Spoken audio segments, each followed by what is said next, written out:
Assalamualaikum warahmatullahi wabarakatuh. Nama saya Cantika Septania Afifah, NIM B101802448. Saya akan membacakan data regresi berganda. Ini adalah contoh kasus permintaan mobil baru di Amerika Serikat tahun 1971 sampai 1986.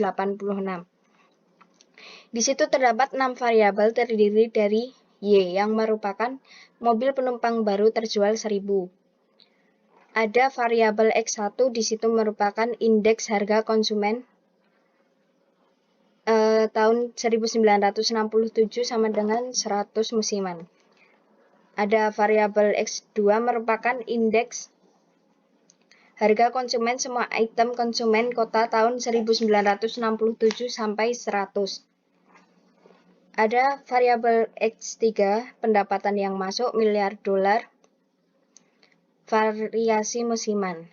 Ada juga X4 rata-rata kepentingan, persen, keuangan perusahaan, pembukuan direksi. Yang terakhir ada X5, tenaga kerja sipil atau ribuan musiman. Berikut adalah data variabel view. Ini ada variabel Y dan X dan kita akan masukkan label di sini. Nah, ini bentuk data view dari input dari tabel yang tadi, lalu kita memilih analyze, lalu kita pilih regresi, pilih linear. Kita masukkan dependennya yaitu Y dan independennya yang X1 sampai X5. Lalu kita OK.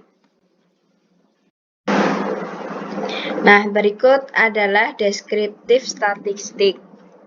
Di sini ada Y dengan min 10,005,1250 dan standar devisi 1163,64461. Di sini X1 terdapat min 1622,1250 dan standar devisi 407,35683. X2-nya dengan min 2201,1250 dan standar devisinya 749,97919. Dan X3-nya dengan min 17455,4375 dan standar devisinya 7422,57260.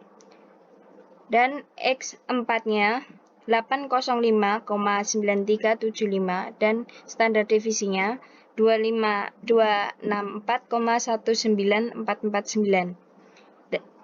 Dan ada terakhir X5 94792,3125 dan standar devisinya 9256,42068.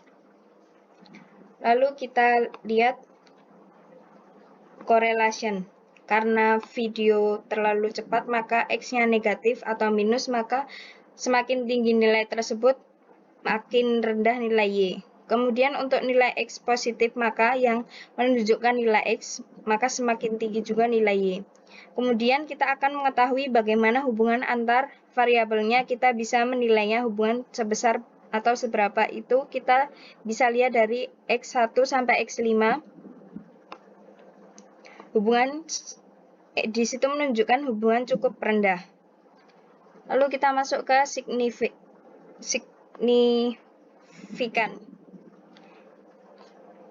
X1 dengan nilai 0,404 itu berarti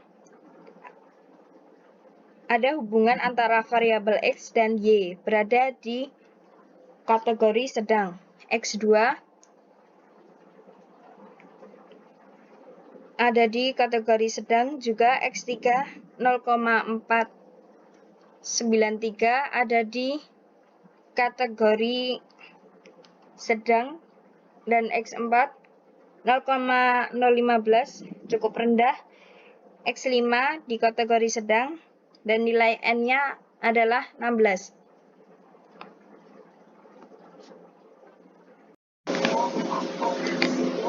Berikut adalah variabel enter. X1 sampai dengan X5 menggunakan metode enter. Lalu kita lanjut ke model summary. Nilai R yaitu 0,873 menunjukkan adanya hubungan yang kuat antara variabel X dan variabel Y. Dan R square sama dengan 0,762 dapat menjelaskan variabel Y sebesar 76,2%, sedangkan sisanya dijelaskan oleh faktor lain. Lalu standard error of the estimate yaitu 695,42247. Menunjukkan tingkat kesalahan regresi linier terjadi semakin kecil angka di sini, maka persamaan regresi semakin naik. Lalu kita lanjut ke tabel ANOVA. Di sini signifikan yaitu 0,006 kurang dari 0,005. Ini berarti menunjukkan adanya hubungan antara variabel X dan variabel Y. Kemudian F hitungnya sebesar 6,400.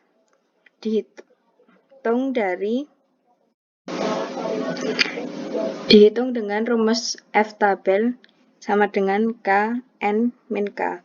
15 min 6 yaitu sama dengan 3,20. F dihitung pada SPSS sama dengan 6,400. Berarti F hitung lebih besar dari F tabel, yaitu 6,400 lebih besar dari 3,20. Jadi dapat disimpulkan bahwa hipotesis dapat diterima. Jadi pada tabel koefisien tidak menggunakan T, saya langsung melihat pada signifikannya. Jika nilai signifikannya kurang dari 5%, maka H0 ditolak dan H1 diterima. Demikian penjelasan tabel regresi dari saya. Apabila ada kesalahan, saya mohon maaf. Wassalamualaikum warahmatullahi wabarakatuh.